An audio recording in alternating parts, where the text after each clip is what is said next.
Thank you, Mr. Osawa, for your valuable insights. We'll now move on to the presentation session. Our first speaker is Dr. Sridhar Dharmapuri, Senior Food Safety and Nutrition Officer, FAO Regional Office for Asia and the Pacific. The title of the presentation is Transforming Agri-Food System in the Asia Pacific. Good day to everyone from the FAO Regional Office for Asia and the Pacific in Bangkok, Thailand. First, I would like to thank the Japan International Center for Research in Agriculture Sciences for organizing this excellent symposium on science, technology, and innovations in sustainable food systems in the Asian monsoon region, and for taking the initiative to develop this platform for international collaboration. I will speak about transforming agri-food systems in the Asia-Pacific region, but before we dive into the specifics of transformation, let's first look at the Asia-Pacific region as such. We all know that it's a very diverse region. It has countries which are in fact currently in an acute state of humanitarian crisis and emergencies. At the same time, it's got member countries which are members of the G20 and even the G8. And therefore, it has a mix of low, middle, and high-income countries. It has countries with significant demographic diversity. It has populations which are dense and very sparse in many countries. It has many countries with aging populations and many with huge youth populations. Agriculture provides livelihoods to more than 2 billion people in Asia, but it has a declining share in the GDP. On an average, the share of agriculture in the GDP in Asia is about 10%, with a high of about 25% and the low of almost less than 0.5%. Yet agriculture accounts for almost 40% of the global emissions from all of agriculture globally in the Asia-Pacific region. Now, what are the key issues related to agriculture here? One is the serious degradation of natural resources. Asia has the largest amount of irrigated agriculture, but water scarcity is rising. It has 90% of global aquaculture and 50% of global capture fisheries. At the same time, it has the largest share of planted forests, but is still a net importer of timber. It faces multiple hazards and risks, and 60% of global fatalities from disasters, calamities, earthquakes, floods, and so on occur in Asia. And there's more than 40% of economic loss from climate-related disasters. There's also transboundary pests and diseases, some of which you would be very familiar with, such as fall armyworm, African swine fever, the desert locust, and several others, which are crossing boundaries and spreading across the Asia and now even the Pacific region. The region also has multiple burdens of malnutrition, and that includes undernutrition, micronutrient deficiency, as well as obesity and overweight. About 350 million people are hungry or undernourished or malnourished, and that is the largest number in the globe among all the people who are hungry in the globe. 2 billion people in the Asia-Pacific region cannot afford a healthy diet, and this was shown by the most recent Asia-Pacific overview of food security and nutrition, which was published earlier this year. And COVID-19, the pandemic, has only worsened this situation. So the way forward to deal with this complex set of issues is what is called as the food systems approach. And the way forward has to be transformational. It needs to result in agri-food systems that are more efficient, inclusive, resilient, and sustainable. And importantly, leaves no one behind, which is the motto of the SDGs. So on this figure, what you see is a complex depiction of what agri-food systems actually are. There are two particular features. One, there is a lot of interrelatedness between the various elements of the food system. So that includes the natural resources such as air, soils, ecosystems, water, climate, and so on. And that closely relates with societal elements, which includes organizations, policies, laws, regulations, infrastructure, and socio-cultural norms. And all these together, with diverse actions and with actions which are interdependent on each other, actually lead or should be leading to food security and nutrition, a reduction of poverty, and therefore favorable economic impacts, favorable environmental impacts, and favorable social impacts. But as we know that this is not the real picture, that these interrelationships are complex and very often do not result in beneficial effects all around the food system. And to achieve that, we need to have trade-offs. That is, where there will be winners and losers, where one part of the system might actually lose out while the other one might do better. And therefore, this is where the complexity of dealing with the food system and making sure that all the actors involved are part of the process actually comes in. And it is, in fact, to do this, to unpack the food system, that the United Nations hosted the Food Systems Summit earlier, just about a month ago. This is a culmination of a process which took more than 2 years, and it resulted in an understanding of food systems at the highest level possible, at the level of the highest level of leadership of countries and of the United Nations as such. And the way the UN Food Systems Summit went about unpacking the complexity of the food systems was by dividing it into action tracks. The first action track was on ensuring access to safe and nutritious food. The second one on shifting to sustainable consumption patterns. The third one on boosting nature-positive production at sufficient scale. And the fourth one at advancing equitable livelihoods and value distribution. And the fifth on building resilience to vulnerabilities, shocks, and stresses. These are underlined, or there are issues which cut across, and these include finance, innovation, indigenous knowledge, and the empowerment of women, youth, and marginalized groups. So again, the principle of leaving no one behind. And this is not an inclusive list. There could be far more cross-cutting issues, but these were the major ones that were identified. The important thing of the process leading up to the UN Food Systems Summit was to have this consultative process involving stakeholders at all levels and of all kinds, because everyone is involved in the food system, and what happens in the food system influences everyone. Therefore, this was a major advocacy event. It dramatically elevated public discourse about the importance of food systems, and particularly in a year or in a couple of years where we've been severely affected by the COVID-19 pandemic, and the question of food has now come to the center of the development agenda. And it resulted in a high-level summary and a call to action to help member states and a system of follow-up and review to drive actions. So what are countries actually looking at when they're looking at sustainable food systems pathway in the Asia-Pacific region? Let's look at the example of Bangladesh. Now, Bangladesh is one of the development success stories over the last few decades.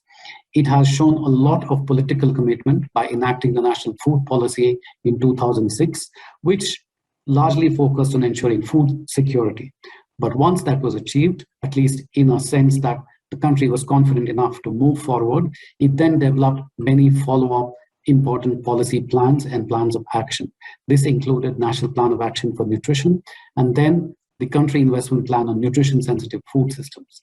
Therefore, it has now started to place all its agriculture and food policies on a food systems-based approach. And together, by using a focus on nutrition education, focusing on households, women, and children, as well as improved trust on horticulture, livestock, and aquaculture, which are very important for dietary diversification, for healthy and sustainable diets, and for better food security and nutrition. This was accompanied by institutional mechanisms. There's a food policy monitoring unit in place, there's a National Nutrition Council in place, and there's a National Food Safety Authority in place.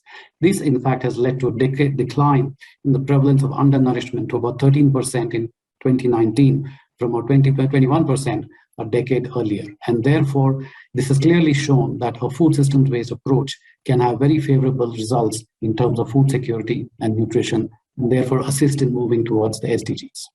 The Philippines has identified 10 key action areas within food systems. Essentially, these are around rebalancing, and that is about trade-offs, managing sustainably the existing systems, promoting food security, reducing food loss and waste, and therefore resulting in greater access and affordability of food, promoting the role of youth and gender, which is a critical part of the inclusiveness of food systems, and partnership and investment models for food system transformations. In Fiji, which is a very small country, the issues are equally complex, and they need to be handled very carefully. These include trade-offs such as between commercial commodities versus food crops, production versus environmental concern, because it's an island with a very fragile ecology. The drivers of consumption, being a Pacific country, and it has problems related to overweight and obesity among the population. And there are several cross-cutting aspects which include green food and blue food, primarily from fisheries, the use of digital technology and e-agriculture, the importance of traditional knowledge, particularly in an island country with varied ethnicity as Fiji is, and the use of a multi-sectoral approach.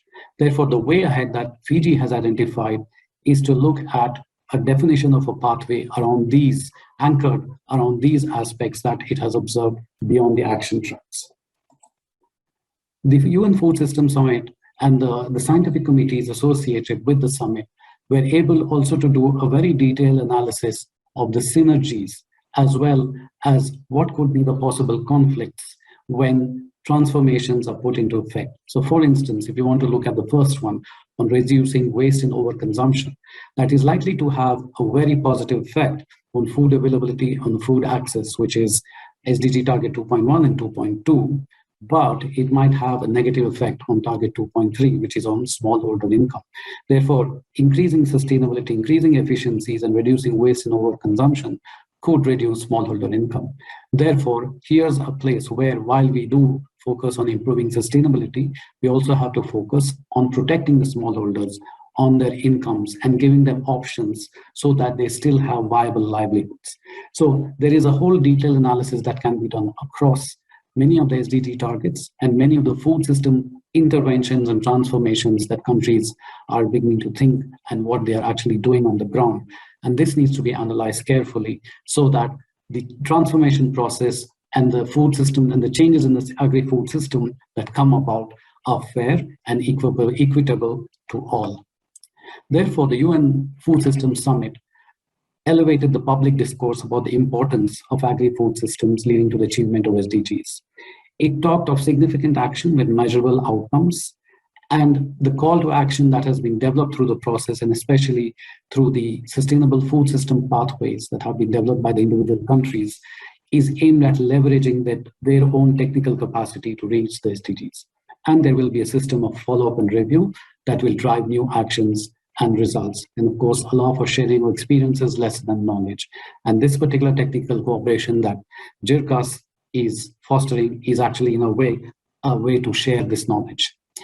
Science, technology, innovation will be critical. They need to cover traditional knowledge, good practices, mechanization, digitalization, as well as evidence-based policies and advice.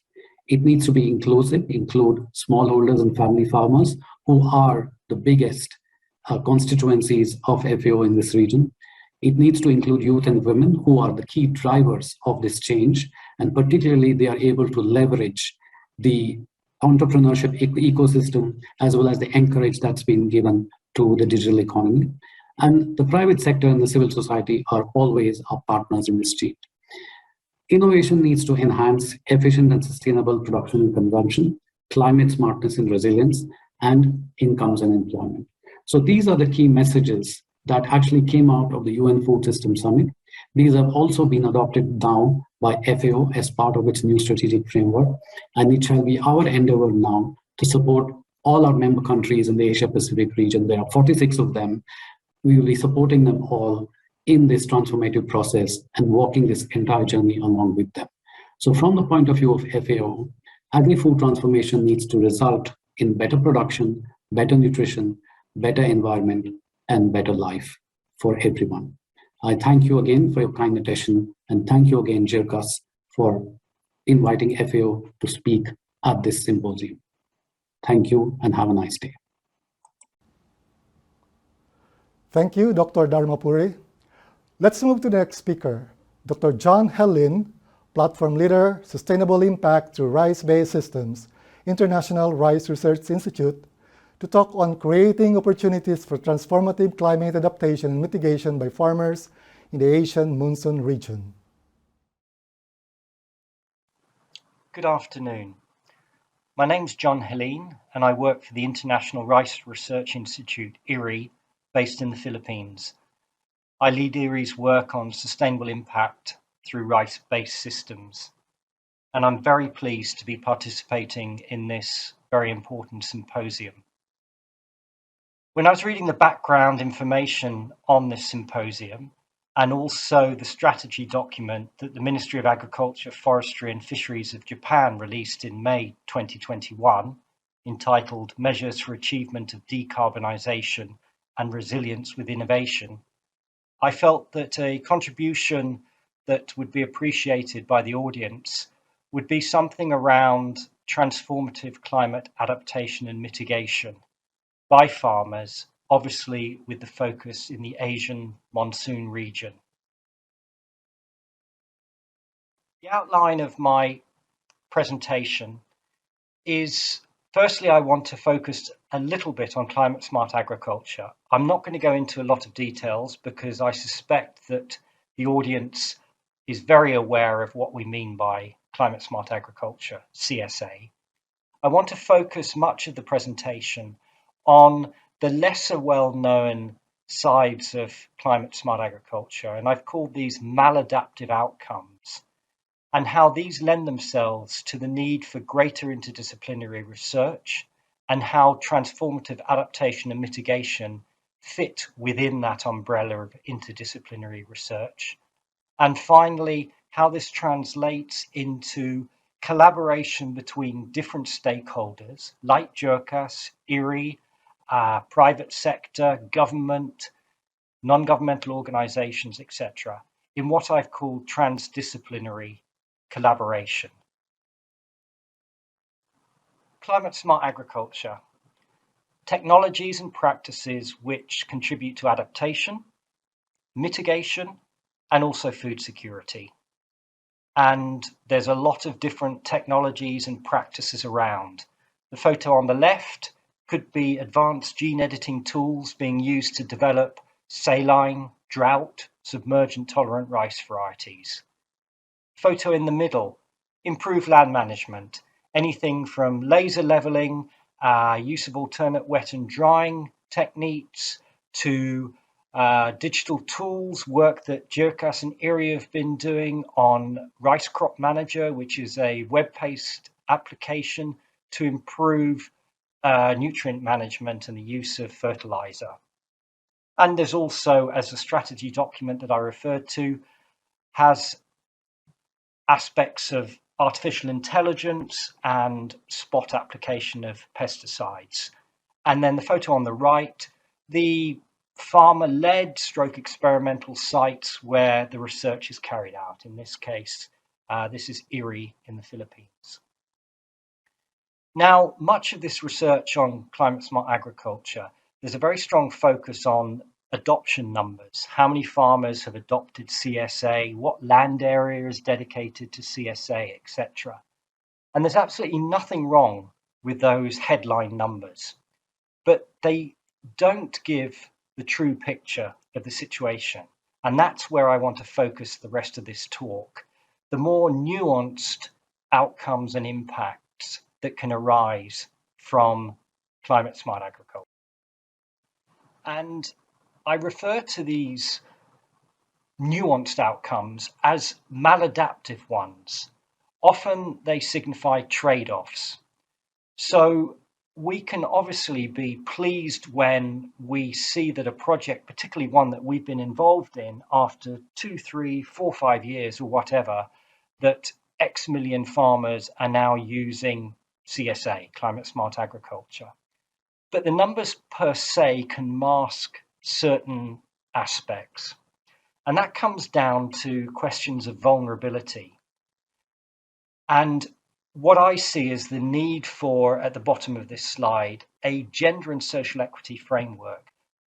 Farmers are not homogenous. You obviously have male, female, and you have marginalized and less marginalized, powerful, less powerful. And it's abundantly clear that those best positioned to access and take advantage of climate smart agriculture, knowledge, tools, etc., can often be the more powerful. And they benefit most, and the least powerful benefit least. And therefore, your maladaptive outcome can actually be growing inequality in farming communities where climate smart agriculture is being promoted. And hence, the need to really address questions of vulnerability, and those bullet points on this slide on the left-hand side. Who's most at risk? Why are they particularly vulnerable, economic, political, technological reasons? And how can climate resilience be enhanced so that we don't end up replicating or exacerbating some of those vulnerabilities and inequalities? That brings us to the importance of interdisciplinary research, the mix of natural and social science research, which is contributing to that goal of ensuring human and planetary health. And I use the analogy of a jigsaw puzzle. You might not be able to see it that clearly, but the picture on the right of that rice landscape is actually a jigsaw puzzle made up of, I don't know, approximately 100 jigsaw puzzle pieces. I see the research we do as being the jigsaw puzzle pieces. Each one of them is a distinct and needed bit of research. For example, on the right, it might be that that's research on alternative wet and drying or direct seeded rice. The green in the bottom right-hand corner might be some social science work looking at policy impediments to increased climate resilience.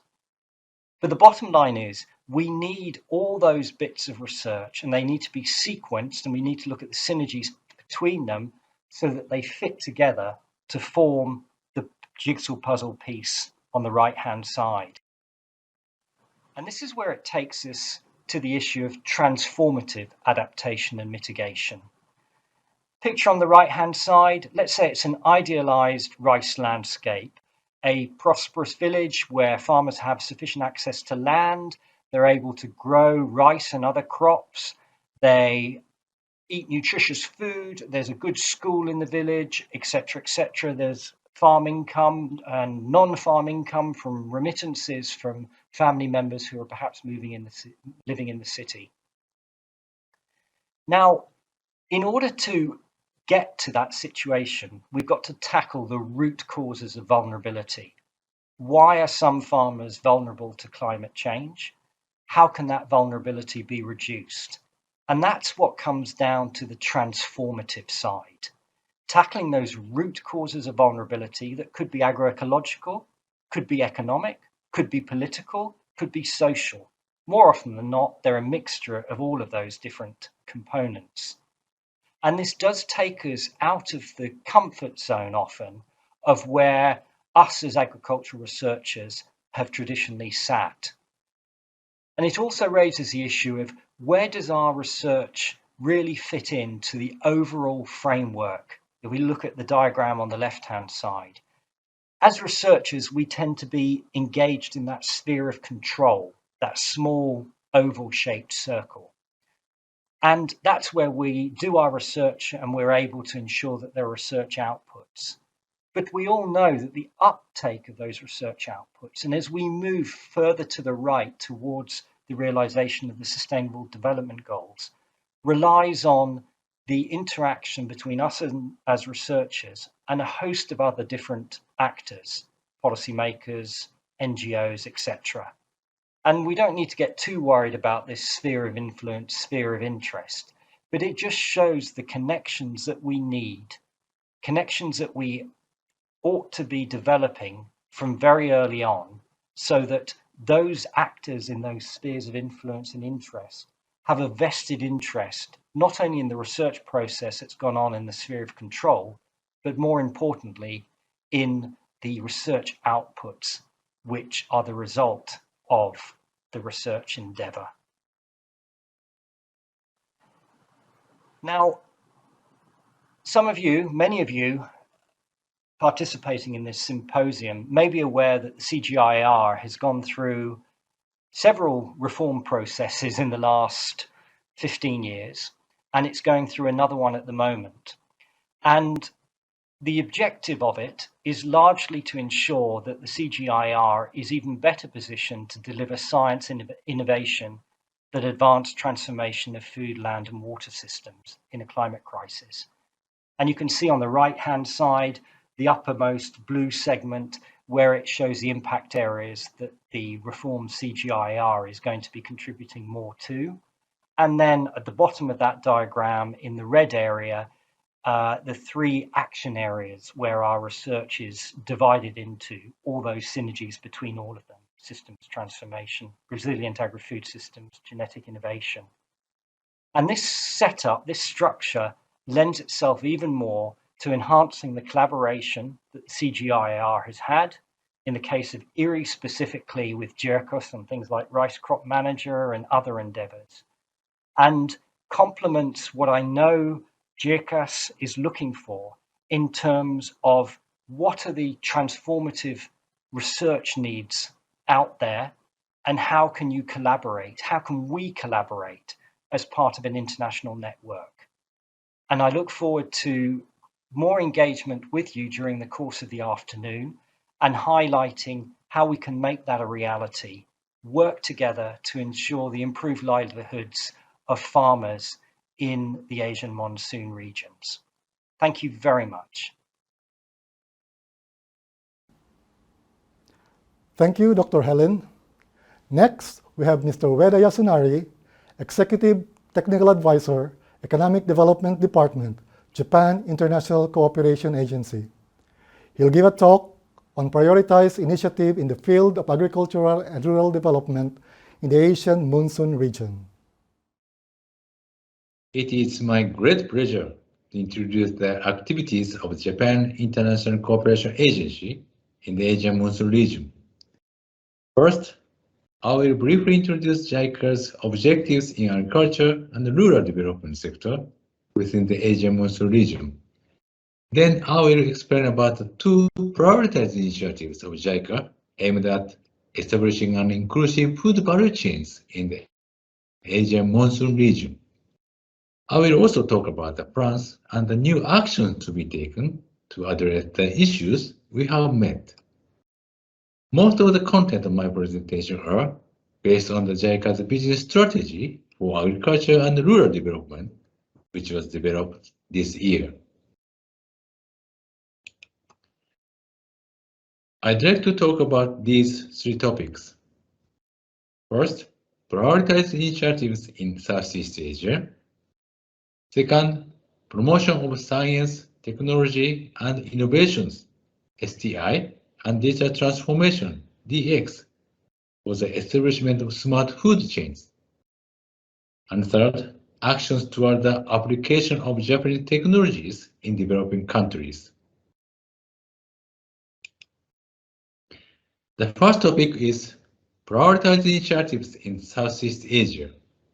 This covers the JICA's activities in the Asian monsoon region. First of all, I'd like to mention that JICA is providing several types of development assistance schemes to meet the diverse needs of developing countries around the world. My talk will focus on technical cooperation in the field of agriculture and rural development.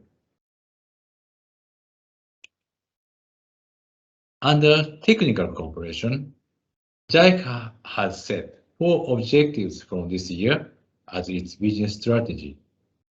Among these objectives, I'd like to talk about establishing an inclusive food value chains, or FVC, that includes small-scale farmers as participants and beneficiaries. According to the 2014 FAO statistics, more than 90% of the world farms are run by families or individuals. More than 375 million family farmers make their living on less than 1 hectare of land. This means that most of the agriculture in the world is carried out by small-scale farmers, and many of them are unable to shift to commercial agriculture, and their productivity is low. On the other hand, in developing countries, consumer needs for food are diversifying and increasing with the expansion of the middle class due to economic growth. As a consequence, the food value chains are being established from production to processing, distribution, and consumption of agricultural products. As a result, there is an increasing possibility that even small-scale farmers can improve their agricultural income by producing and supplying agricultural products that meet market needs and participating in food value chains. Toward the construction of the food value chain, we have set two prioritized initiatives. One is smallholder horticulture empowerment and promotion, and second is establishment of the food value chain in Southeast Asia. This is an overview of smallholder horticulture empowerment and promotion, or SHEP. This prioritized initiative is an agriculture extension program that was developed through the JIRCAS Technical Corporation in Kenya. The concept of SHEP focuses on changing farmers' awareness and behavior from produce and then sell to produce to sell. There are 4 steps in SHEP with specific activities to put into practice based on farmers' own awareness. Currently, the SHEP projects are being rolled out in Southeast Asia and the Asia monsoon region. This is an overview of the prioritized initiative of building inclusive food value chains, or FVC. FVC is a process to add value to food strategically created at each stage of food from production to consumption. In order to establish modern FVCs, it is necessary to develop a smart food chains that links each of the stages from breeding, production, processing, distribution to consumption using advanced methods such as IoT technology. So far, rapid progress has already been made in these areas. However, one of the major challenges that need to be addressed is the development of data linkage platform to establish a smart food chain that links information in each process. This is a list of JIRCAS support programs for FVC building implemented in Southeast Asia.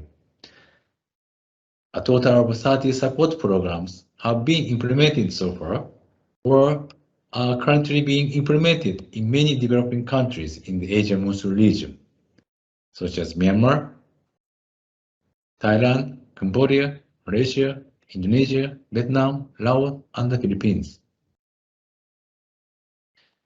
Now, I'd like to move to the second topic, promotion of science, technology, and innovation, STI, and digital transformation, DX, for the establishment of smart food chains. The JIRCAS business strategy is also in accordance with the strategy for sustainable food systems, Midori, launched by the Japanese government in May this year.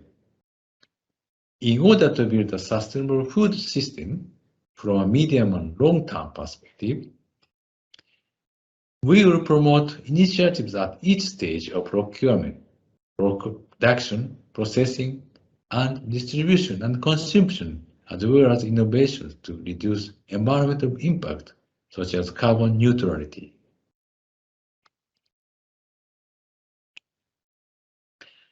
To promote STI and DX toward the establishment of smart food chains, we have set 4 actions, namely, promotion matching of Japanese science and technologies with the challenges of developing countries, promotion of leapfrog technology development and social implementation, promotion of space technology utilization, and promotion of human resources development. JIRCAS is pursuing the promotion of STI through the Science and Technology Research Partnership for Sustainable Development, or SATREPS. This is a type of technical cooperation implemented under a common research target, which is supported by Japan Science and Technology Agency, or JST, and JIRCAS.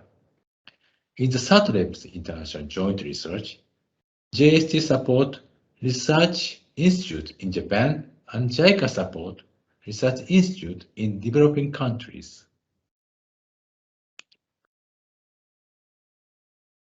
The SATREPS project covers 5 areas as international collaborative research issues, and most of the projects in agriculture focus on environment and energy and bioresources. Implementation of SATRES started in 2008 up until 2021. A total of 169 programs have been adopted. This year, 3 collaborative researches in agriculture in the Asian monsoon region, including Vietnam, India, and Bangladesh, have been started.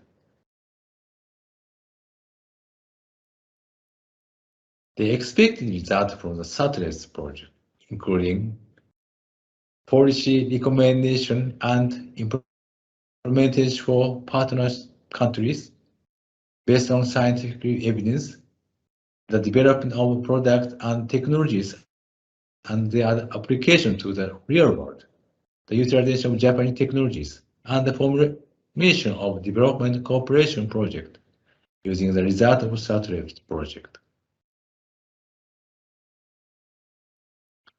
In the field of agriculture and rural development in the Asian monsoon region, climate change is one of our major challenges today. Therefore, it is necessary to further work on participatory irrigation development, strengthening of community resilience, and cooperation using DX and advanced technologies to realize stable agricultural production adapted to climate change. In addition, since the problem of greenhouse gas emissions from agriculture has been pointed out, it is necessary to reduce the environmental burden. Now, move to actions toward the application of Javelin technologies in developing countries. In building the food value chains, FVC, and developing smart food chains in developing countries, we have met diverse of challenges, needs, and issues. So we have to address questions such as how we can promote effectively or expand overseas cooperation, or how can we match needs of developing countries with modern technologies. These questions serve as our guide in formulating new action plans, which promote information sharing among stakeholders. In 2019, the JICA Platform for Food and Agriculture, or JIPFA, was established to facilitate information sharing and collaborative work system on food and agriculture among various stakeholders in Japan, including the private sectors, research institutes, and government organizations. Among the activities lined up for this platform are sharing information and experiences, holding forums for reporting activities, and exchange of opinions on action policies and plans, and establishing subcommittees to execute joint activities. Finally, I'd like to introduce the unique activities of the JICA Tsukuba Center. In this center, we conduct training programs in agriculture and advanced technologies and accept more than 800 trainees from developing countries every year. Aside from training programs, we have created the Agriculture Co-Creation Hub as a platform for agricultural technology-related business matching, implementation of training for new agricultural technologies, and human resources for agricultural development. Thank you very much for your kind attention.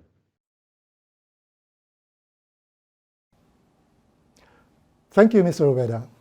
Now, let me introduce Dr. Shirato Yasuhito, Director, Division of Climate Change Mitigation Research, Institute for Agro-Environmental Sciences, National Agriculture and Food Research Organization. The title of his talk is Wise Soil Management for Achieving Triple Wins in Agriculture, Food Security, Adaptation, and Mitigation.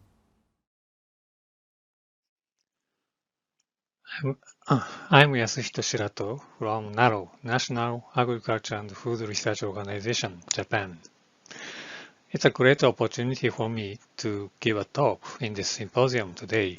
Thank you for invitation.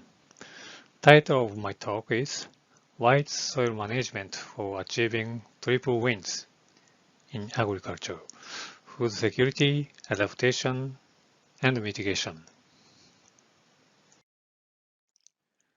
The primary role of agriculture is providing food.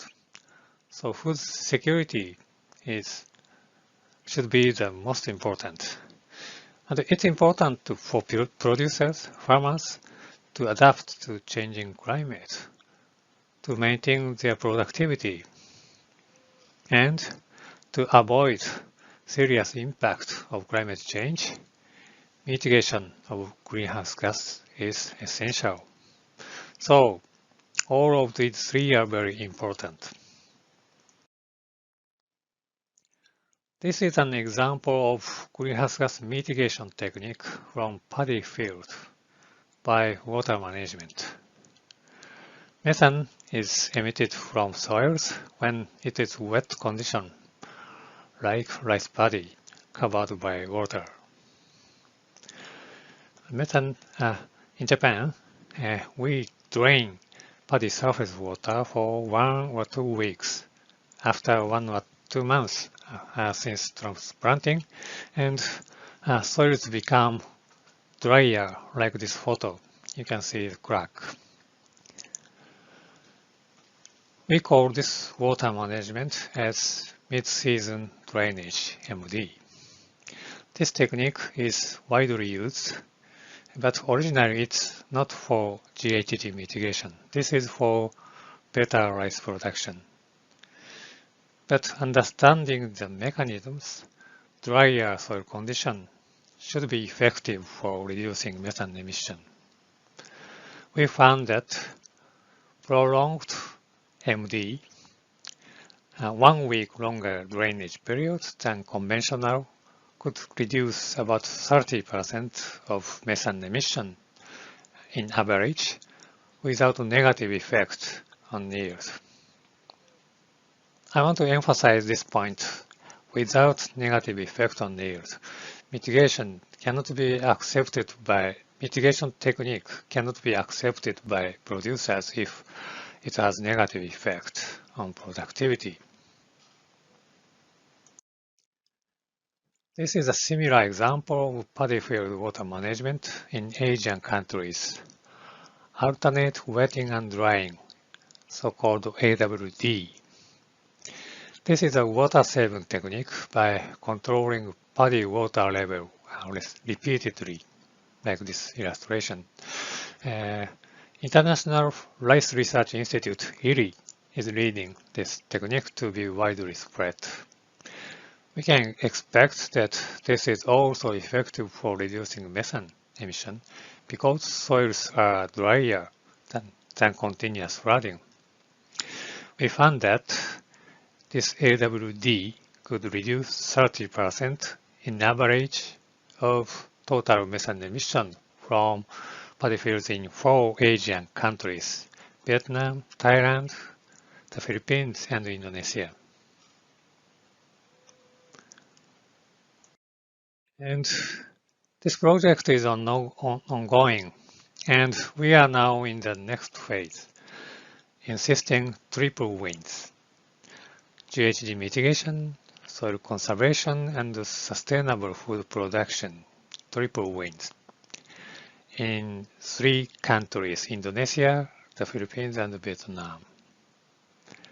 Not only field monitoring of GHGs and rice growth, but the modeling study of soil carbon and greenhouse gases, and the mechanism study of soil organic matter accumulation and stabilization is in this project now. Let me talk about soil carbon sequestration and climate change mitigation now. Carbon exists in soils as dark-colored soil organic matter, generally near surface, like this photograph. And soil organic matter is important for soil productivity in agriculture. Carbon is cycling among 3 carbon pools: atmosphere, biomass, and soil in terrestrial ecosystems, and the soil is the biggest carbon pool among 3. Storing carbon in soils has huge potential to mitigate increase in atmospheric CO2 and contribute to sustainable food production. The 4-per-meal initiative, which launched in 2015 in France, which aims to enhance soil carbon sequestration for sustainable food production and climate change mitigation. So, soil carbon sequestration is win-win strategy for both food production and climate change mitigation. This figure shows that increased carbon input to soils is effective in increasing soil carbon. This is based on the world's longest field experiment at Rothamsted Research, the UK, which started in 1843.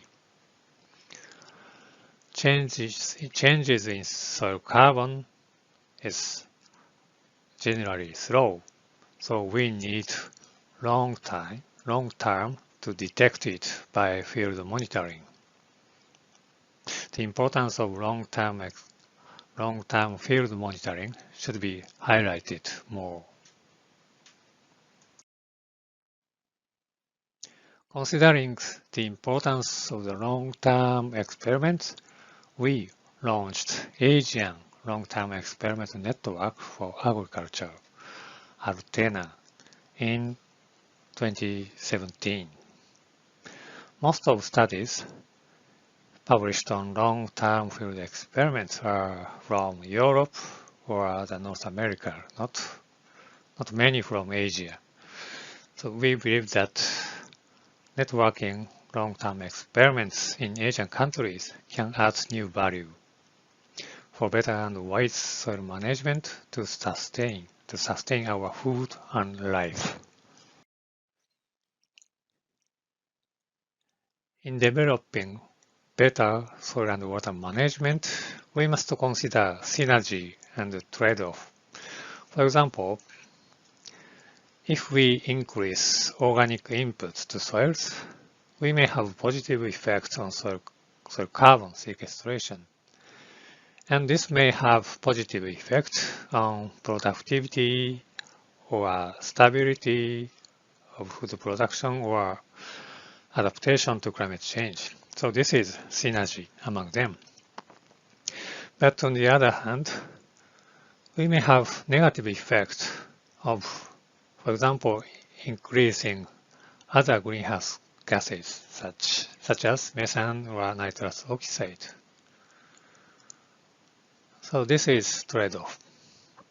Then we need further changes in management to offset this negative effect. For example, in this case, water management, better water management in paddy fields. We developed a website in which users can easily calculate soil carbon and other greenhouse gases, considering trade-offs with simple and easy interface to support decision of producers and policymakers.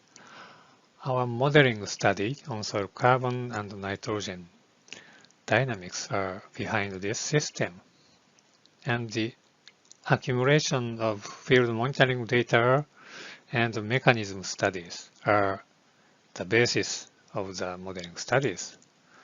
We believe this kind of tool is useful for producers or policymakers to support their decision to change their agricultural management practices in a sustainable way. Finally, again, let me show the same illustration as the beginning. The better, wise soil management can contribute to achieve triple win, and it can contribute many of SDGs. I want to send my message: soils can save the earth. Thank you for listening. Thank you, Dr. Shirato.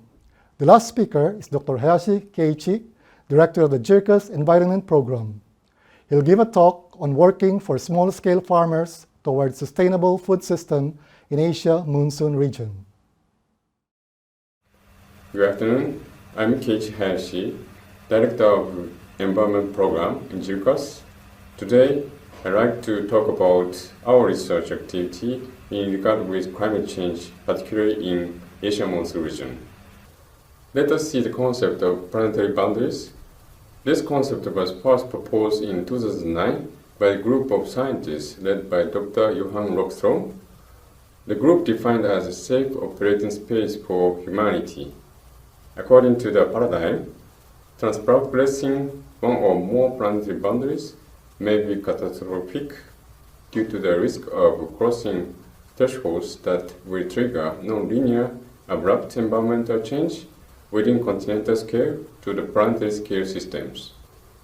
The food systems are now a leading driver of passing the Earth system beyond boundaries of sustainability, namely biodiversity loss, land use change, and the cycling of nitrogen and phosphorus.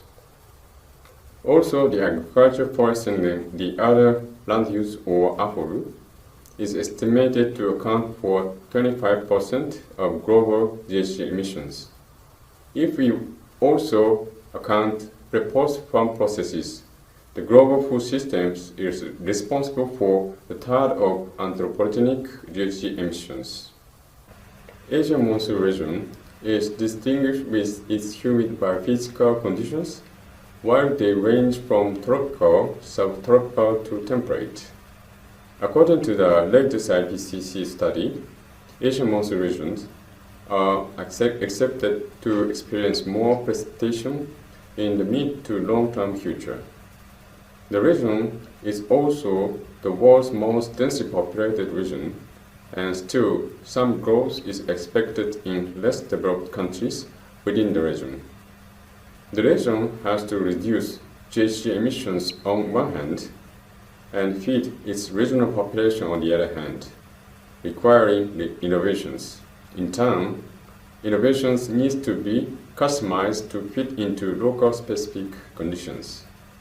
With this global and regional context, JIRCAS has been serving for agricultural research in the world since 1970.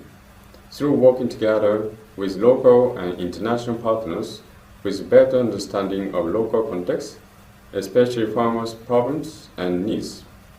Asia monsoon region is one of our strategic regions where we have a foundation and good partnership established over the past decades, and we conduct international collaborations with our partners to develop agricultural technologies suitable for smallholder-based food systems. We're currently running the fifth midterm to long-term research plan with 3 programs as main drivers. Environment and food programs to contribute for solving global scale issues related to agriculture, forestry, and fisheries. Information program encompasses activities towards establishing a strategic information hub on the complex and diverse global environmental and food system. Rice production is the core in agriculture and food system in Asia monsoon region, and this is also one of the main major source of GHG emissions. We have been working on this issue through alternate wetting and drying technology, or AWD. AWD was developed for better water resource management, which is crucial in the context of climate change. We have also shown other effects of this technology through our on-farm researches. The results showed farmers maintained or improved their grain yield when they applied AWD, while GHG emission was dramatically suppressed.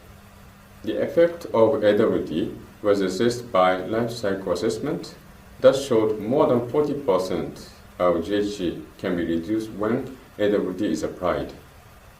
With these results, We're currently working for further dissemination of this technology in Vietnam and Cambodia.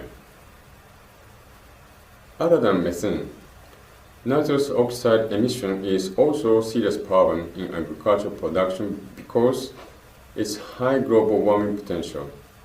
More importantly, synthetic fertilizer application has been increasing in crop production, which entails more nitrous oxide emission from the field. We tackle this problem through biological nitrogen inhibition, or BNI. And we came up with BNI in enable wheat after decades of basic research. BNI-enabled wheat can grow much greener and thicker than its parental line, even without or less nitrogen fertilizer application, which results higher grain yield. Due to the presence of BNI, nitrogen loss through denitrification or leaching can be suppressed, and BNI-enabled wheat can utilize nitrogen in soil more efficiently than conventional wheat. According to our ex-ante analysis, applying BNI technology to wheat production, we can reduce 15% of synthetic fertilizer application, 16% of life cycle GHG, which results in improving nitrogen use efficiency by almost 70%. We are now working on application of this technology to large wheat producing countries like India through SATREX project, and also working on BNI technology for other crops like maize and sorghum through BNI International Consortium. Enteric fermentation is also one of the main causes of high methane emission from Asian monsoon region, and this is getting more serious due to growing livestock sector in the region. JIRCAS has been conducting researches on this issue and identify cashew nut shell liquid, or CNSL, as effective additive to solve the problem. CNSL is a locally available agricultural waste, and it contains antimicrobial compounds like anacardic acid, which can inhibit the activity of methanogens in the lumen of ruminants. Our research results showed that methane emission was suppressed by around 20% when CNSL was applied due to the change in diversity of the lumen microbiome and the functional partners of methanogen. Thailand and Vietnam to accumulate more data for optimization of this technology. Other than GHG emissions from agriculture fields, the damage caused by transboundary insect pests is increasing threat in food system of Asian monsoon region, including Japan, due to the expansion of the overwintering potential area caused by global warming and acceleration of migration and dispersal caused by social globalization. JIRCAS has been working on some major transboundary insect pests, such as plant hoppers, to come up with an integrated pest management system. Rice plant hoppers are abundant in Southeast and East Asia, including Japan, normally overwintering in Southeast Asia. The area around Vietnam is considered as a migration origin of plant hoppers to China and Japan. As rice plant hoppers have become a major pest in Japan, we are pursuing the development of an IPM system in cooperation with Vietnam, Cambodia, and Laos in Japan, in order to control insecticide resistance. Our collaborative research indicated that improving the method of pesticide application in explicit enabling the droplet to reach the plant hopper's habitat will efficiently control rice plant hopper because, in general, systematic insecticides are rarely transferred from the top to the bottom of the plant. We will pave the way for the production of resilience-enhanced crops by developing the necessary technologies to create or produce resilient crops that are resistant to various external disturbances such as poor environments, mainly targeting major crops such as rice. We're conducting the collaborative research for the development of breeding infrastructure, utilizing untapped genetic and physiological mechanisms related to improve nitrogen use efficiency. Through joint research with Rice, a research institute in the Philippines, we have success in developing rice with high nitrogen use efficiency, which shows higher yield for the same nitrogen fertilizer dose. Our foundation is a holistic research skill through natural and social science in various areas of agriculture, forestry, and fisheries, and we have more than 5 decades of experiences in international research with various partners. However, as a matter of fact, JIRCAS is just one of the organizations among many others, and its human and financial resources are limited against global agendas. Flexibility and adaptability as part of our strengths. We need to continue and enhance our collaboration with other Japanese organizations like NARO and JICA, and international organizations like IRI and CGIAR and FAO to leverage our research effort to be effective for solving global agendas. Thanks so much for listening to my presentation. I hope my presentation will be useful for yourself and for the discussion we're going to have later on. Thanks so much. Thank you, Dr. Hayashi. From here on, we'll proceed to the panel discussion session. Our distinguished speakers will now join in the session as panelists, share their views on why STI is needed to achieve sustainable food systems transformation in the Asia monsoon region, and how best stakeholders can benefit from a knowledge-sharing platform. During the session, the online audience may ask questions, give comments, or provide additional insights on the dedicated page in the JIRCAS website. However, due to time limitation, questions or comments will be answered after the symposium and will be posted in the JIRCAS website. I think we're now ready for the panel session, and I'd like to give the floor to our panel chair, Dr. Iyama Miyuki, Director of the JIRCAS Information Program. Thank you. I feel very honored to chair this session to facilitate the sharing of experiences and lessons with the distinguished panelists representing policy, research, and development institutions working in the Asian monsoon region. This region accounts for over half of the world population. Given its significance to the global food system, the regional success story can have global significance.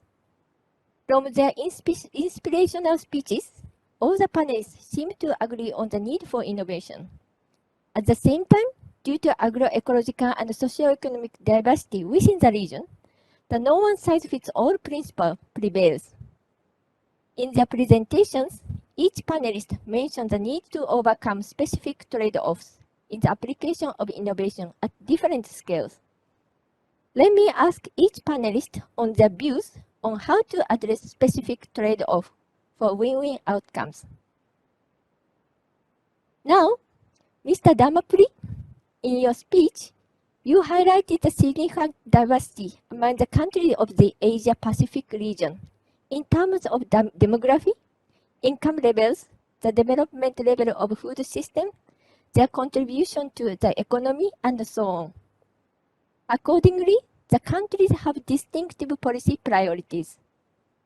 As an international organization in charge of providing strategic policy and technical support for food and agriculture sectors, how best it is possible to match the needs of countries and innovations? Thank you, Miyuki-san, for the question. And once again, on behalf of FAO, I thank JIRCAS for inviting us to be part of this symposium. Now, your question, I think, in many ways relates to what was discussed at the UN Food Systems Summit very recently. Many of the countries in the region, and indeed across the globe, they sent in documents on what their sustainable food systems pathways would look like. And those pathways in many ways contain the priorities that they're actually focusing on or would like to focus on as they try to move towards a more food systems based approach.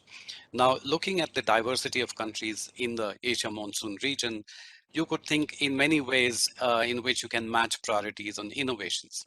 For instance, we have high income countries and we also have aging populations, such as countries like Japan or the Republic of Korea, and even Thailand, which is now beginning to age slowly. So here there are countries where there is plenty of scope for innovations such as smart farming, because the number of people who are actually tilling the land or actually involved directly in agriculture is slowly beginning to decrease. On the other hand, you have very fast developing economies, particularly in South Asia and some of them in Southeast Asia, which have a very high youth population, particularly women, all of whom are very enterprising, have lots of ideas. And at the same time, in parallel, we are seeing the emergence of the digital economy and the system of entrepreneurships. So here's an opportunity for countries to invest more in areas such as food processing, in building up SMEs and MSMEs, both for producing food, especially healthy food formulations, which can be consumed in the country and they can also access the export market. So here we need innovations more in terms of food processing, in terms of digital tools, and in terms of all the technologies which help to manufacture or formulate healthy foods. Then this can also lead to an increase in trade, and trade again has plenty of scope for innovations, for digitalization, for trade facilitation, which can actually help movement across borders much faster. Overall, across the region, the food systems approach is seeing now a focus on efficiency, on resilience, and on sustainability. And here's where a lot of technologies, for example, technologies for sustainable packaging would be very useful. Likewise, technologies for reducing food loss and waste along the chains. Improving biodiversity, that would be a crucial part, because that apart from the fact that it will increase dietary diversification, it will also lead to greater resilience against transboundary pests and diseases, which are a serious problem both for crops as well as for livestock. And then, of course, this can also ease the multiple burdens of malnutrition. So there are a number of such innovations that can be brought in, depending on what the countries identify as their key priorities and the key issues that they want to challenge and combat in the years to come and move towards the SDGs. So accordingly, we advise countries on these aspects. Thank you. I'll stop there. Thank you so much. This great answer we hear. Yes, you said that the food system approach is really advocating for efficiency, resilience, and sustainability of the food system. At the same time, you categorize what kind of technology is needed depending on the stage of the countries, economic development levels, like smart technology for aging societies, like digital agriculture, including the processing technology for emerging economies or something like that. And it's very important to have such kind of strategy to meet the really needs of countries. Thank you. Now we are going to ask Dr. Helin of IRI. Dr. Helin, in your presentation, you talked about a range of climate-smart agriculture technologies available to enable farmers to adapt to and mitigate climate change. To achieve social outcome, the adoption of technology at scale is essential. However, as your presentation indicated, farmers often fail to adapt to innovation in a sustainable manner due to their vulnerabilities and various constraints, including social contexts such as gender. Can you share IRI's experiences on the best strategies or approaches to help farmers in adapting innovation sustainably? Thank you, Miyuki, for the question and the opportunity to participate in this symposium. I think what it comes down to is a greater understanding of context. I think we sometimes get caught up thinking that technologies, they're critical, but farmers' decision to adopt or not adopt, to adapt, to use and then abandon is made within an envelope of technological considerations, but also socio and economic ones. So it's a question of understanding the context matching different technologies and innovations to different farmers' needs, and also being cognizant of the fact that farmers are not a homogeneous group and that not everyone has equal access to these innovations. And what we wish to avoid is maladaptation, where the benefits of the technologies and innovations accrue to perhaps more powerful members in a farming community, and that other farmers are not able to take advantage. And often that will come down to questions of gender and social inequity. And one has to look at how you can enhance access to all through extension provision, where it's not just male extension agents, but also female extension agents, and also looking at the impediments to uptake. The technology may be very appropriate, but there may be policy reasons which could help farmers more readily take up those innovations. What it comes down to is very much an interdisciplinary approach.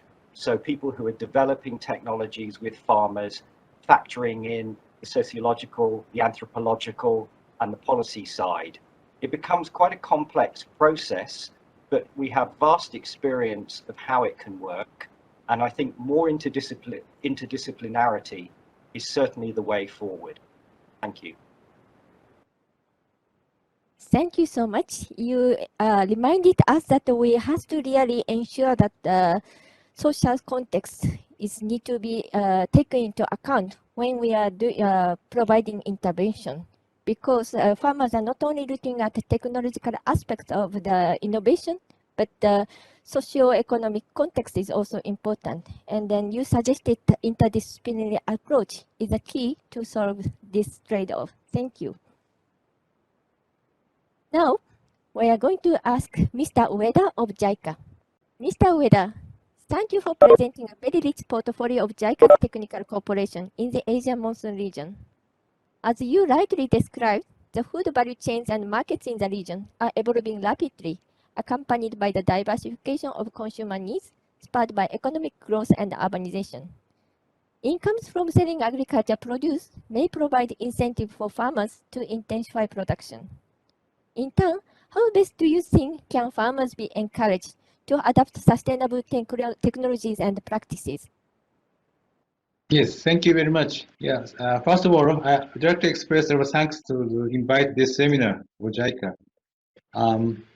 Let me answer the question. In my presentation, I mentioned that in the Asian monsoon region, consumer needs for food are diversifying and the food value chain has been developing along with economic growth. As a result, new food value chains are being established.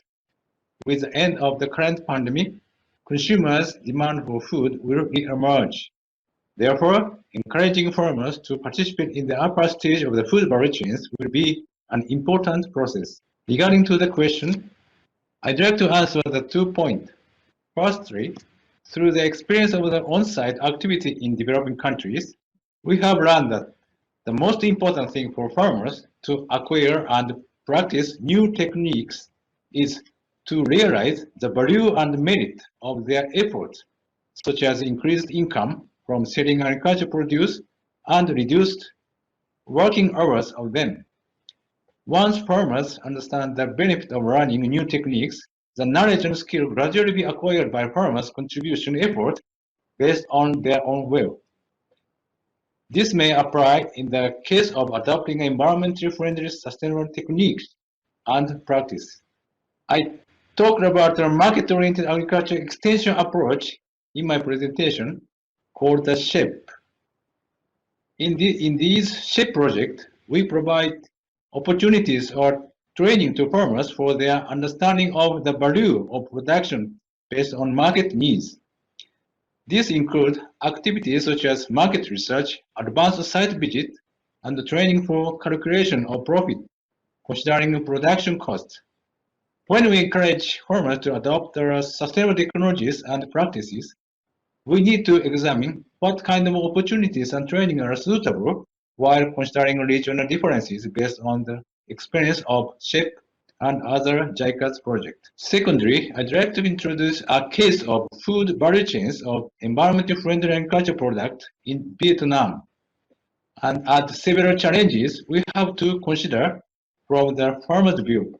Recently, we have conducted interviews to Vietnamese private companies and found that in Vietnam, based on the consumer's vigorous demand, major supermarkets have expanded the purchase and sale of environmentally friendly and sustainable agricultural products, which are produced in accordance with their standards such as Beto Gap and Global Gap. As a result, new food value chains on environmentally friendly food markets have evolved, and farmers who have mastered sustainable agriculture production skills can only sell at higher prices by participating in this food value chain and the market. In this case, the market has been developed by supermarkets, but farmers are still facing several challenges, such as learning about the standards such as GAP, producing agricultural crops following these guidelines, which require reducing input of pesticide and chemical fertilizers. Among these, producing agricultural crops under the guideline could be difficult one for farmers. They are required not only to learn how to manage soil and water, but also to overcome several issues during their planting, such as pests and diseases, which are often forced farmers to repeat try and error. Therefore, if we eliminate or reduce these burdens through promotion of research and development and STI, farmers could be encouraged to produce environmentally friendly and sustainable agriculture products. Thank you. Thank you so much, Mr. Ueda, for your sharing chef's experience in the Asian monsoon region. It's very important to learn that the farmers must be the one to benefit from the innovation with value and merits. And to do so, the consumer behavior changes is also needed. Through like supermarkets, they try to pay for farmers' efforts to adopt environmentally sustainable practices. Thank you so much. Now, we are going to ask Dr. Shirato of NARO. Dr. Shirato, you propose triple wins innovation to achieve food security, adaptation, and mitigation. As you presented a case of long-term research experiments, there are evidence of win-win-win strategies. In turn, small-scale farmers may not be so patient unless sequestrated soil carbon brings tangible productivity and economic benefits in a reasonable time horizon. Can you share your experiences at NARO or elsewhere on how to ensure enabling conditions to achieve triple wins from sustainable soil management? Yeah, thank you, Miyuki-san, for nice question. Yes, I said in my presentation that we need long term to detect the amount of changes in soil carbon. And yeah, if it increase or decrease, we need long term. And yes, you are right. Sometimes it takes long time for farmers to realize the benefit of improving productivity. So sometimes it takes time. So once the farmers realize, they feel the benefit of improved soil management, the techniques will rather easily will be disseminated. But if not, I think we need help of policy measures or something like social system. For example, political measures such as subsidizing program, like a direct payment by government. In case of Japanese Ministry of Agriculture, Forestry and Fisheries, they have a subsidizing program to directly pay farmers who are doing some variety of environmentally friendly soil management. This kind of support by government is an example. And the other thing is, for example, the credit offset mechanisms. Yeah, farmers do some certain activity, and this can change to the credit. So this kind of variety of helping measures can support farmers. In my presentation, I show the web-based decision support tools, visualization of environmental impact by changing agricultural soil management. This kind of tool, I think it will be helpful for making decisions by producers and for policymakers. Thank you very much. Thank you so much. We know that, how to say, getting benefits from soil management definitely takes time. And then farmers should get some incentives to keep adapting that kind of technology. And then the policy measures such as subsidy or credit facility could play a role. And then as this year 2011, we had this UN Food System Summit, and then this COP26 was happening in this November. So we think this is really a great political momentum for even governments to really shift the paradigm of food system, and then farmers must be a part of it. Thank you so much. Now we are going to ask Dr. Hayashi of JIRCAS. Okay. Dr. Hayashi, JIRCAS has had long experiences of joint research on ground in the Asia monsoon region to develop and experiment a portfolio of technologies, achieving both to improve productivity and to reduce environmental footprints. Are these technologies universally applicable to similar conditions within the Asia monsoon region, or have you ever encountered any challenges? And then what approaches do you think are necessary in customizing technology packages to meet the needs of farmers in specific local contexts? Thank you for asking me this question, Chair. Asia monsoon region consists of many countries with various cultures, natural environments, and ecosystems, as you know. And our research provides an evidence to support developed technologies, and we still need to customize technology to be fit into locally specific conditions. So this is very important. And then let me give you some example about, for example, AWT, which is one of the well-known technologies in the region, especially in Vietnam. But some local farmers adopted this technology by their own way due to a difficulty to use in their social context.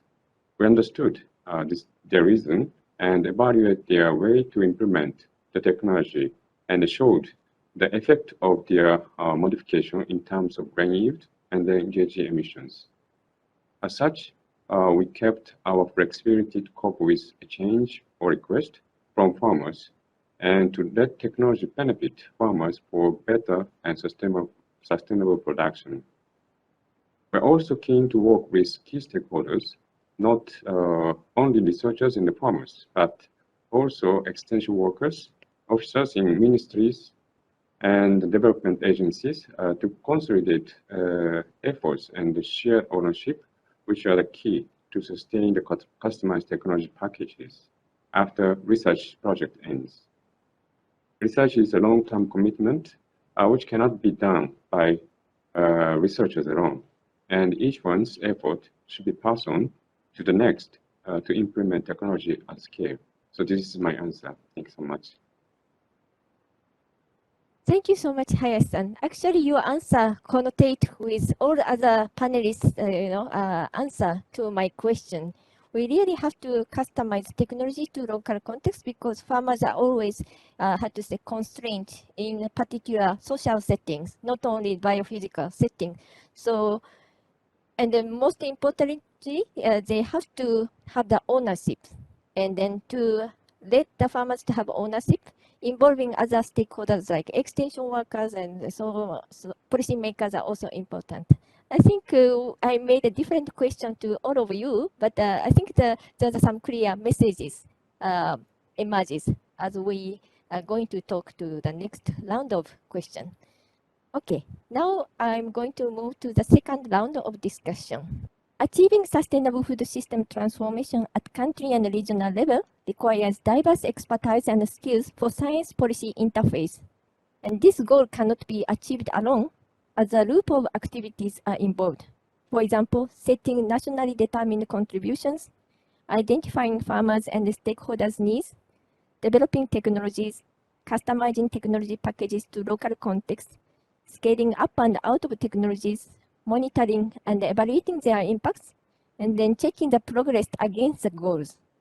So there is an expectation for a regional platform where stakeholders can share potential and adaptable innovation and lessons to accelerate implementation.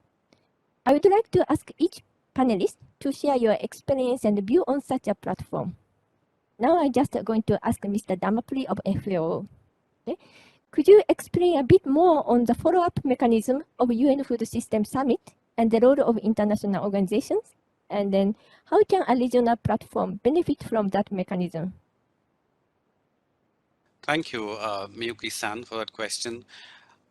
What we intend to do, and we're already doing that in partnership with all our sister agencies in the United Nations, is to follow up with individual countries who have already developed their sustainable food systems pathways, and to start working on plans of action as to how they will move towards these goals. There are also countries who are very much in their initial stage of thinking. Some countries are still conducting their food system dialogues. And so we continue to assist them to see what are the priorities that they need to identify and then synthesize a pathway for them. Now, in all these exercises, the role of innovation, science and technology is always critical, because we do want to bring in all the good practices and all the technologies that are available and suitable for that country in their local context, which our colleague from IRRI very rightly pointed out, and see how they can be put to the optimum use. At the same time, we need to take care of issues such as inclusion, and especially notably of women, who play an important role in agriculture, and indigenous people as well. So we are working on these pathways, and we are a strong believer that platforms are very important and very necessary for knowledge sharing. And I'm at this discussion so far, I've learned a lot from the institutions who are participating and the kind of contributions we can all provide together to improve food systems in the region. So as food and agriculture organization, we are already working on a number of platforms. We have a hand-in-hand initiative platform, which is based on geospatial data analysis and look at the development needs of particular regions in particular countries.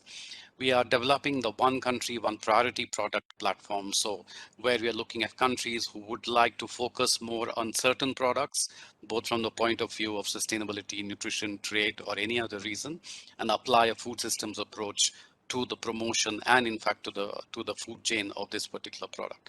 We're also having platforms on digital villages, which is the use of digital tools and technologies to connect villages and also assist them in their agriculture development.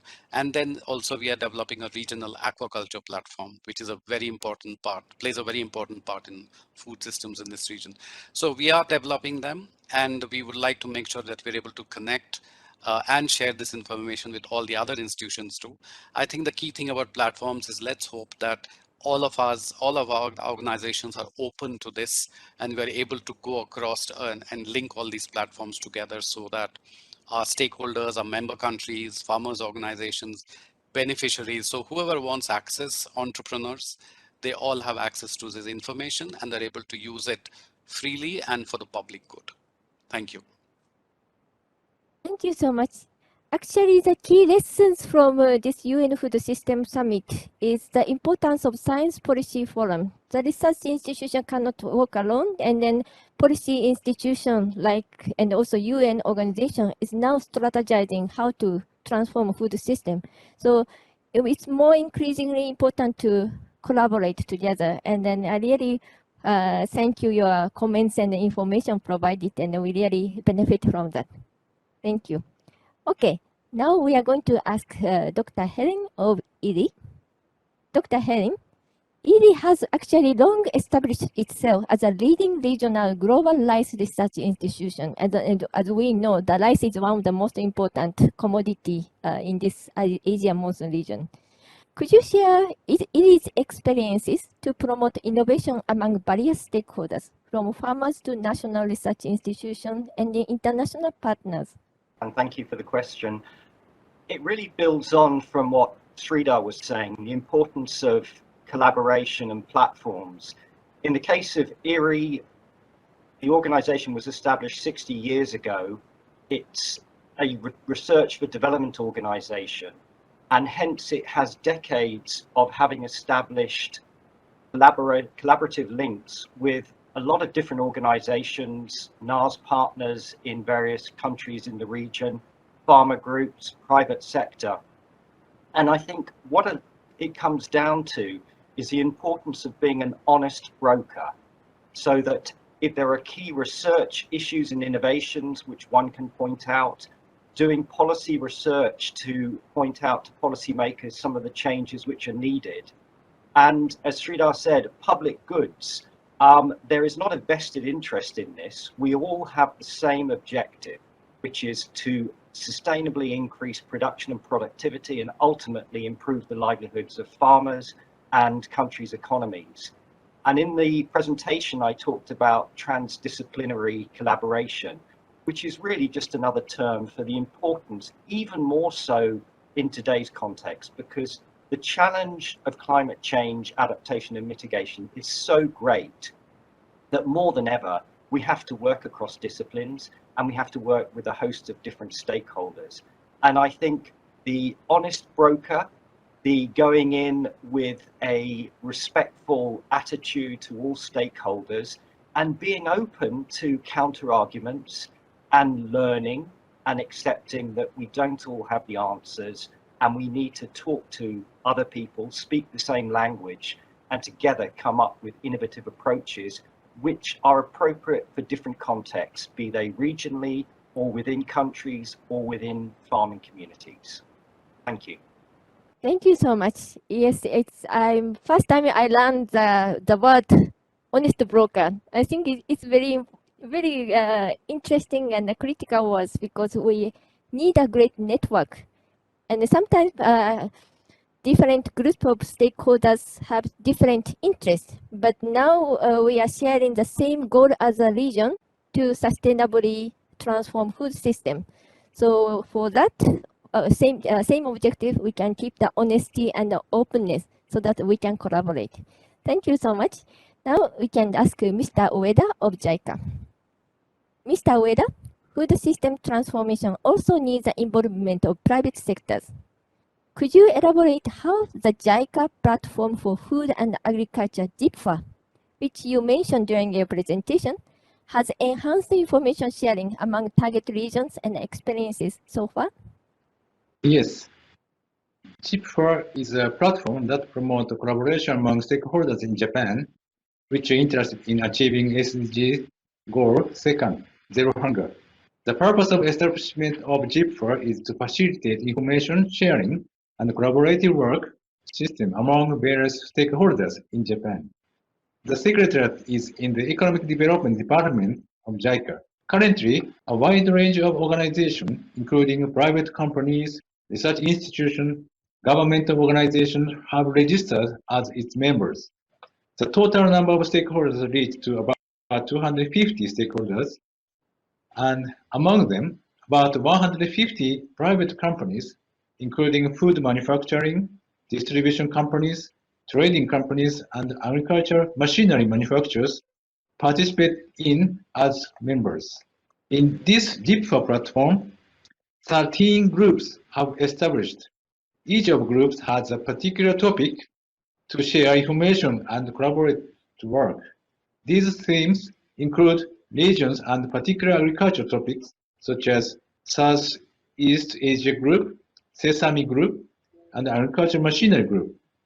JIPFA platform members are able to join these particular groups which they are interested in and join to the opportunities of exchanging information in this group. Each of the groups holds several meetings in a year, and the general meeting by all members are also held yearly basis. Since JIPFA platform established 2 years ago, we are currently conducting information sharing in this way. We are continuously looking back on whether it is the most effective way for achieving the purpose of JIPFA, and we continuously seek the best way to solve issues in developing countries through JIPFA platform by applying Japanese technologies? Thank you. Thank you so much. As I asked in the question, I think the involvement of private sectors is very critical with this very much rapidly growing food value chain in the Asia monsoon region. And then to achieve sustainable food system transformation, we really need to have the same goal between farmers and the private sectors toward the sustainability. So I think the JIPFA can provide the information for Japanese companies like what the farmers in the Asia monsoon region really want. So by that way, we can see a win-win situation for private public partnership. Thank you. Now we are going to ask Dr. Shirato of NARO.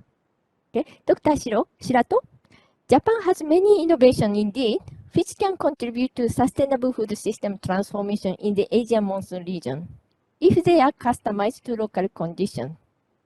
As Mr. Suridoha was saying, like Japanese society is a little bit like aging, so the technology there is a little bit different from growing younger economies. So we need to tailor those economies, those technology to Asian conditions. So to realize this, what are your expectations on regional platform? Thanks, Chair. Yeah, you're right. Your proposal of establishing a regional platform for sharing knowledge looks great. And as you say, customizing the basic technologies to local conditions is very, very important. And I think it would be great if we can accumulate a good example of local customization of technologies. And accumulating success stories and sharing them. So I think if your platform will have such function, it will be very attractive. Thanks. That's all. Thank you so much, Dr. Shirato. Actually, transferring the technology from one country to another, we really need information. What kind of socioeconomic context and technological context the farmers really going to adopt the technology? So sharing information among the different partners would be really important. The lastly, I'm going to ask Dr. Hayashi. Dr. Hayashi, as a Japanese institution tasked to address global agendas with special focus on developing region, could you propose what contribution JIRCAS can make for sustainable food system transformation in the Asian monsoon region? Thank you for this very important question, and I'm happy to answer this question. JIRCAS is a unique research organization in Japan who directly addresses agricultural issues in the Asian monsoon region and on the global scale. I believe that this is a comparative advantage of JIRCAS, and we need to play a vital role in connecting agricultural research in Japan with the Asian monsoon region. Immediately, the strategy our government proposed last May will contribute not only to the future of Japanese agriculture, but also to the countries in the Asian monsoon region who are suffering from the similar problems that agriculture in Japan is encountering. Contributing to the Asian monsoon region through Japanese innovations is an important way to sustain the society of the region. And this is what Japan is expected to play as a member of the region. Therefore, JIRCAS needs to make full use of our research expertise in agriculture, forestry, and fisheries, as well as the partnership and research systems that we spent decades to develop in various countries to contribute to balancing sustainable food systems and GHG emissions in cooperation with NARO, JICA, CGIAR, FAO, and countries in the Asian monsoon region hand in hand for promoting agricultural research. Thank you so much. Thank you so much, Dr. Hayashi. Thank you all the panelists so much for your insightful comments. I'm going to close this session. Okay. Now we all agree that the innovation is imperative for the Asia monsoon region to sustainably increase food production while adapting to and mitigating climate crisis. And to achieve big impact, the identification and customization of appropriate sets of innovation to local needs is very much critical. Indeed, the centrality of innovation to achieve both productivity and sustainability is a core concept of Japan's Midori strategy. And the Midori strategy also emphasizes the respect for the diversity in the food system within the Asian monsoon region. Therefore, no one size fits all.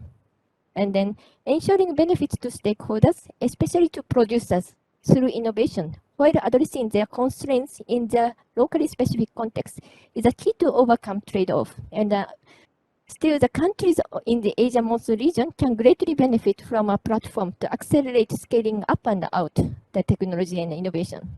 And today, we have learned that the region is already endowed with many policy, research, and development partners experienced in applying innovation to achieve sustainable development. So we should benefit from existing expertise for science policy interface. And then our experiences in the region should provide a great lesson for the global community too. And I wish this session has provided a forum for partners with the diverse comparative advantages to initiate a network united by the common goals of achieving sustainable food system transformation in the region. I want to close this session by thanking all the panelists for their valuable inputs. Thank you.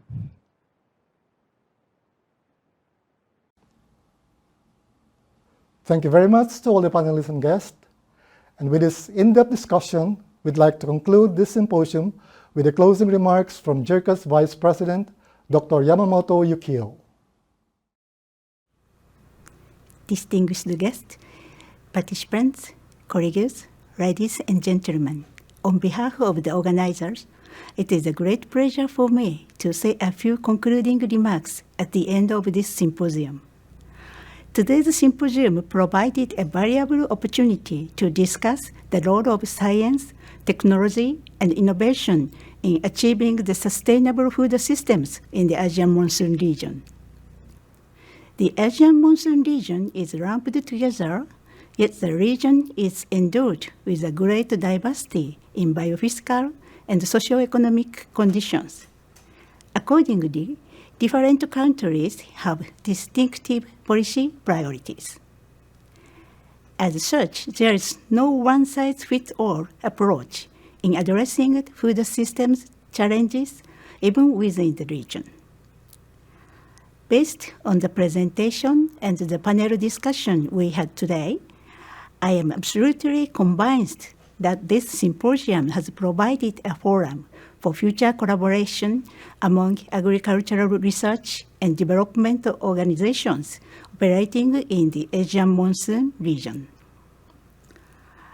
We have greatly benefited from the valuable opinions and insights from the leading experts and researchers who shared with us their rich experiences in research, development, and policies on how best to address challenges of food systems transformation under the climate crisis. They emphasized the importance of adapting and customizing innovation to meet the biophysical and socio-economic conditions of each site in order to realize impact. The panel discussion highlighted the need for a regional platform where key stakeholders can share the evidence-based knowledge on scalable innovation in achieving environmental goals, as well as food and nutrition security needs. Such a platform to leverage the comparative advantage of stakeholders can play a role not only in achieving the transformative changes in the region, but also in providing the valuable lessons for global food systems transformation agendas. Today, we were able to take the first step in this direction. I'd like to take this moment to thank all our speakers, especially the keynote speakers, Professor Joachim Brown and Mr. Osawa Makoto. JIRCAS is also very grateful for having the opportunity to organize this symposium with support from the Ministry of Agriculture, Forestry and Fisheries, the National Agriculture and Food Research Organization, and the FAO Liaison Office in Japan. Finally, thank you to all symposium participants and to everyone involved in planning and holding the event. We are truly grateful for your valuable contribution and attendance. Thank you very much.